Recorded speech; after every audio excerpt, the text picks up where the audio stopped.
Hammer time. Go with the Oh, yes, we're not going to push that button. Welcome back, everyone, to another riveting road to the Infinity War here on Completing the Shelf. I am Alex, he is Chris. We're back for episode 3 of our 18-part mini-series on the road to the Infinity War. Today we tackle movie number 3 in the Marvel Cinematic Universe, Iron Man 2. Controversial movie, Yes. but an Very much important so. one. Yes. But it speeds along the process. It took only 2 years after The Incredible Hulk and Iron Man 1 to produce another Marvel Cinematic gem. So we will share our insights, knowledge, Is and it a our gem?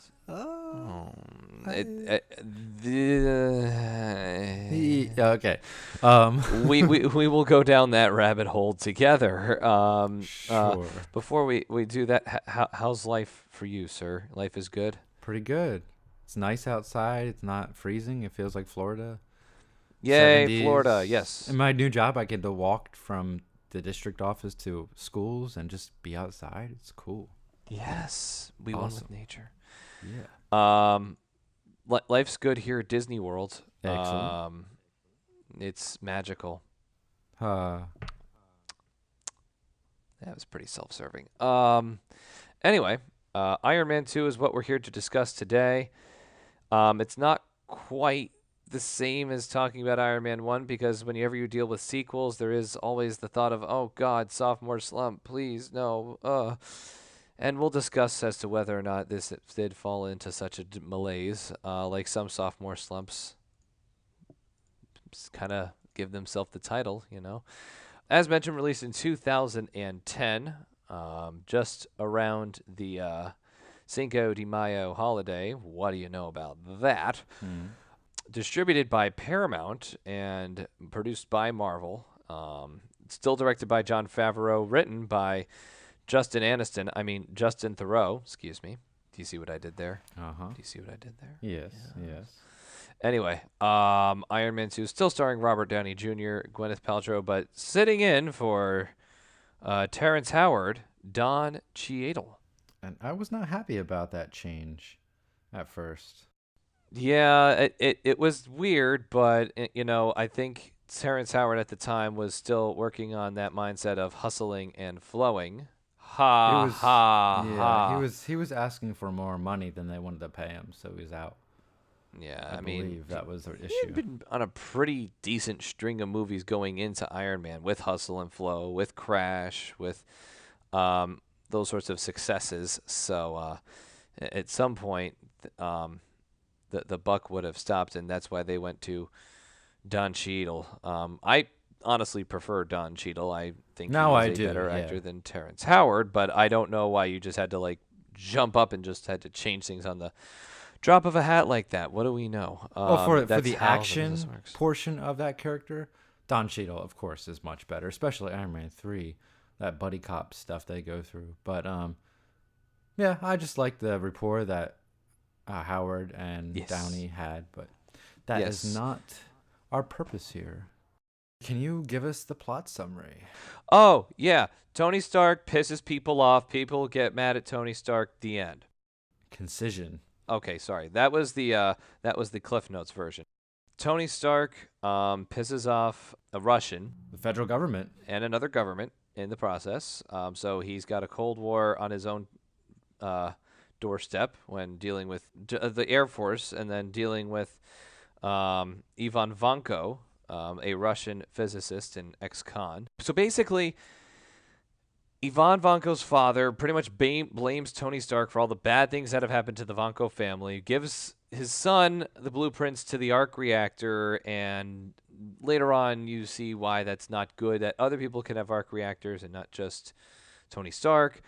And then it's all bad news because a rival to the wonderful Stark Industries family and Justin Hammer comes in and tries to just do bad stuff. It gets complicated. I'm sorry. It just gets really convoluted, and that's where we really talk about why the sophomore slump is kind of a thing with this movie. It gets a little convoluted after a while in my mind because it got hard to follow. I'm like, wait, so are Hammer and Vanko together? Are they against each other? And what the heck is going on with Rhodes? And how did he get mixed up in the wrong end of the and how and just bleh.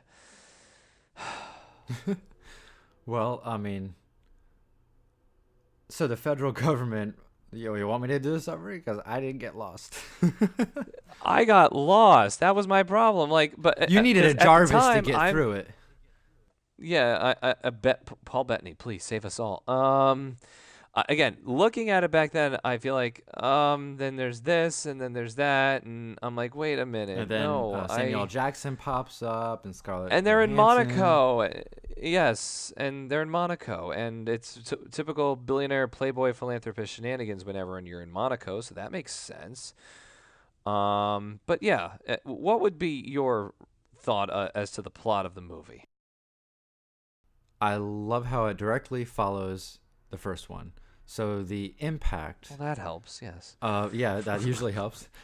The impact of having the Iron Man suit as a weapon sends shivers down the government's spine, and so they want to have control over it. Right. Turn it over to the public. Tony says no. This is my private property, and they turn to Justin Hammer as another military contract to create similar types of suits. It becomes a space race kind of thing between different countries trying to replicate the Iron Man suit.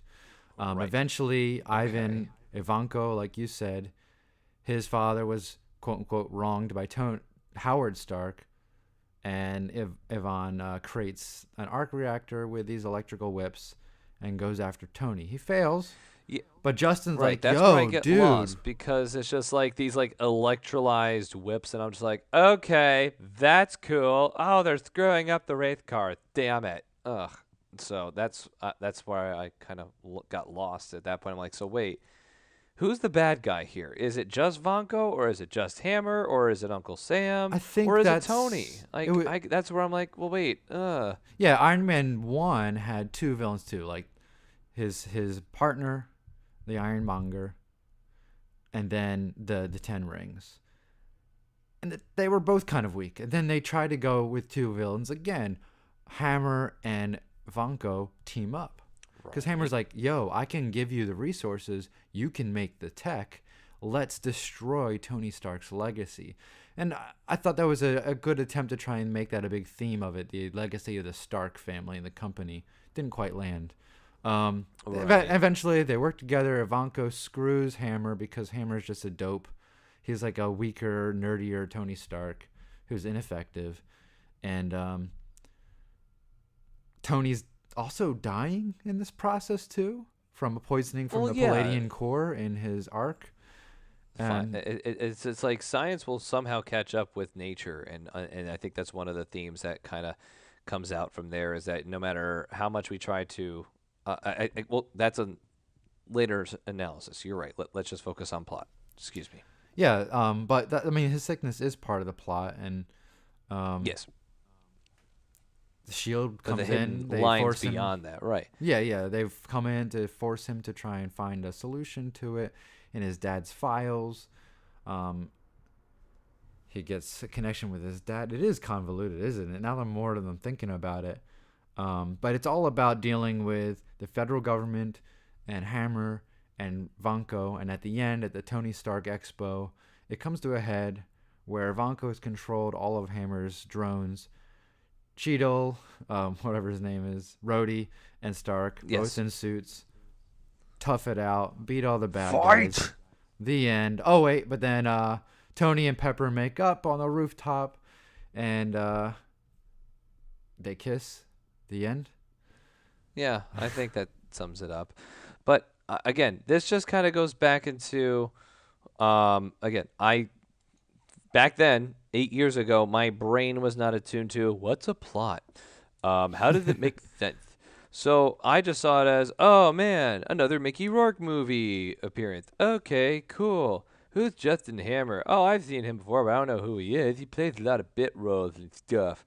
And then you find out it's Sam Rockwell, who just this year won a Golden Globe and a SAG award for his role in the most recent Three Billboards Outside Ebbing, Missouri Mm. role in that film. But yeah, it's just one of those things that you don't realize that you get Tony Stark and Robert Downey Jr., you get Pepper Potts and Gwyneth Paltrow, you get Don Cheadle, you get ScarJo. Those four right there carry the movie, and it gives you that summer popcorn blockbuster casting that you normally get. Of course, the Easter egg show-ups of Sam Jackson for S.H.I.E.L.D. and all that. Now there's a more pronounced role of S.H.I.E.L.D. in this Marvel Cinematic Universe with Rushman appearing then and changing over to the Romanoff Black Widow alias and so on and so forth. But again, I feel that as the non-supremely in-depth, in-tuned comic book person, I felt like it was a little much. There was too much lines being weaved and crossed and stuff, and it got confusing. Now, the actual performances by the actors were good, but there was just so much to chew through that I felt like it was a little much. Can we go into the segment where we talk about what we like? Oh, yeah.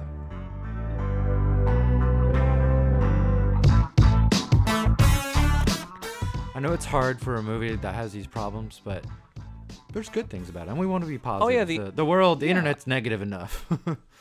I would say that the action sequences as a whole were very good. I definitely liked what the visuals were. Again, the whole electrolyzed arc reactor powered whips on Vanko were incredible, and that was fun to watch.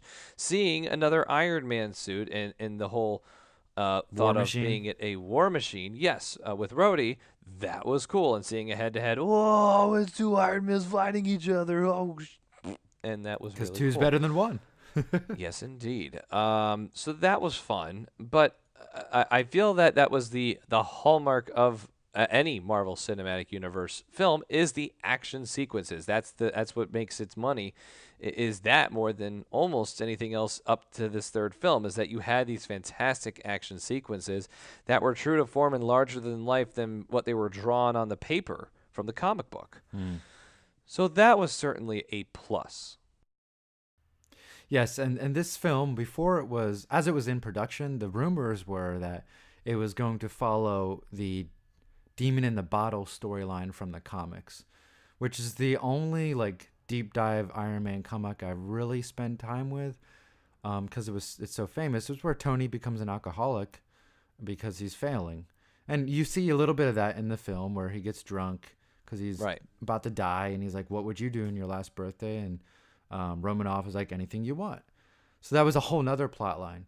Now I have to say, what I like about this movie is character. Like you said, performances are great. We're still watching the evolution of Tony. He's made a shift from the first movie. He wants to become better. He wants to be responsible. He wants to do the right thing. He still doesn't know how. He's still the same arrogant, egotistical guy, but he wants to be better, and he's failing at that. And he kind of deep dive when he's dying too. But I like what we find out about the father. That's really cool world building. It's reminiscent of Walt Disney, the little movies he made. The father makes. I love that touch. And like Epcot. But this was before this was part of the Disney family of the Marvel Cinematic Universe. It's just taking that nomenclature, that sense from that kind of presentation. Correct. Yes. But what for fortuitous planning, right, on the part of Jon Favreau. Indeed. Very, very sneaky. Action, like you said, awesome. But let me just say one last thing, and then I'm good. As I'm watching the film, I enjoyed every moment. I never got bored. It never slowed down. I never got confused. There was a lot going on, but it moves at such a pace, and you're so locked in on Tony that I never had a problem with it.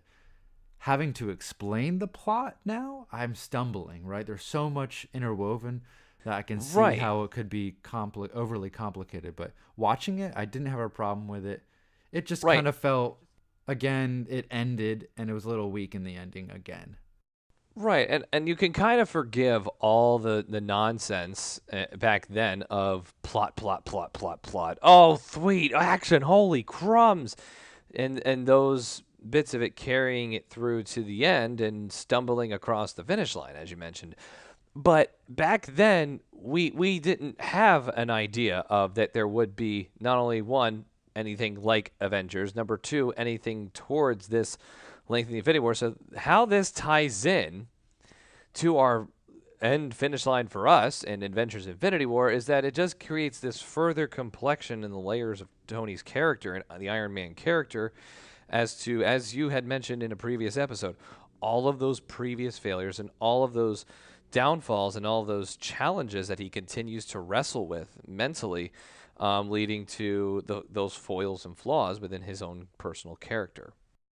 Also, what this does for the road to the Infinity War is they specifically name the Avengers and say he's not worthy. Iron Man is, but Tony isn't. Correct. Right, and And Shield just gets more pronounced, certainly. absolutely. And I think what Marvel learned from this movie, this is probably one of the most important movies they made, was they learned we can't overstuff these with larger universe building plot. They have to be Yep. focused on a single story and weave in little things. So you see like Ragnarok now and other movies, hopefully Black Panther, they're their own stories. You could watch them separately, but if you're watching the whole thing, you see the connections, but they're not as pronounced. And Correct. that's what they learned, I think, from this one.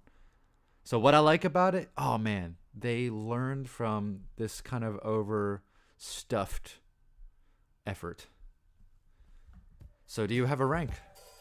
Where are you shelving this?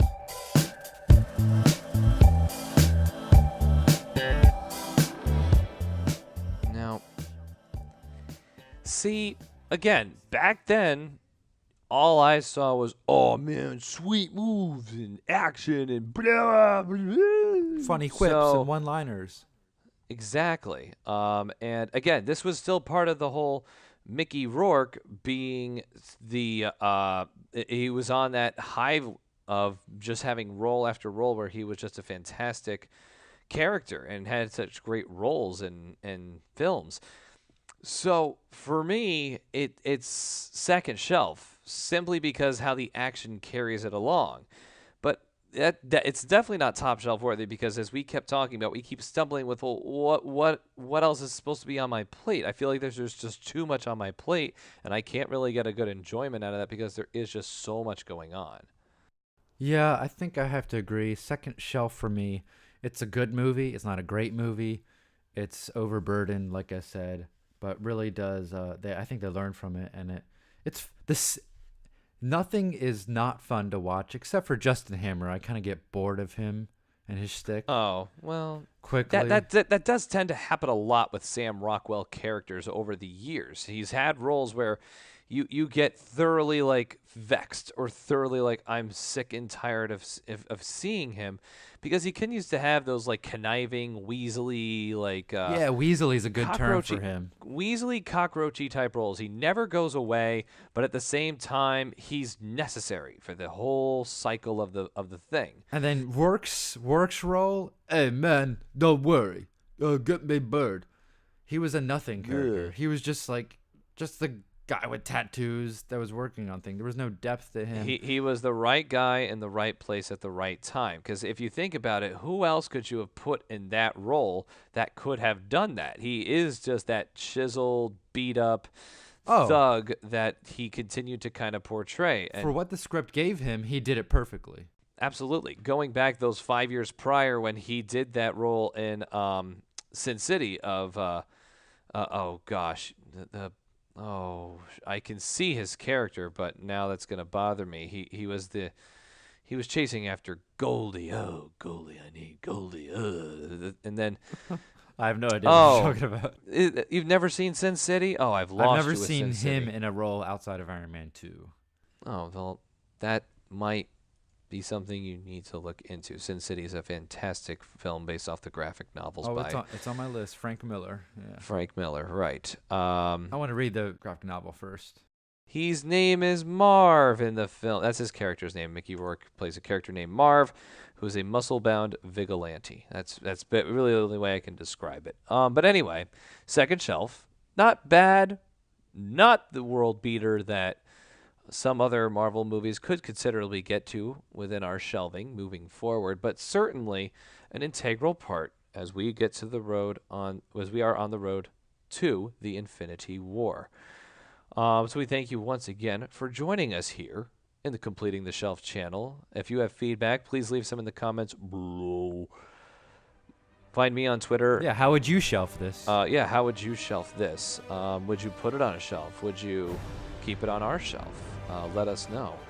Find us on Twitter at Alex_Salvo and at Shelf Nerds. But for Chris, I'm Alex. We'll see you on the road to the Infinity War.